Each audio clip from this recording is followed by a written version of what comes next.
Here I have XIAOMI 12T, and today I'm going to show you how to turn off front camera mirroring effect on this device.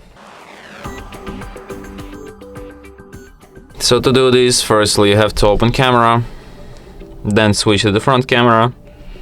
So now let's take some photo just for an example. And now to disable it, you tap on three stripes, you go to settings, and here you can find mirror front camera. So you just disable it like this, and now every photo you take won't be mirrored anymore. So like on the preview, this like what you see here is mirrored, because you can see like this part of this lamp here, but on the actual photo it's on the other side. So yeah, this photo is mirrored and this one is not mirrored, like this, as you can see. And that's it. Thanks for watching.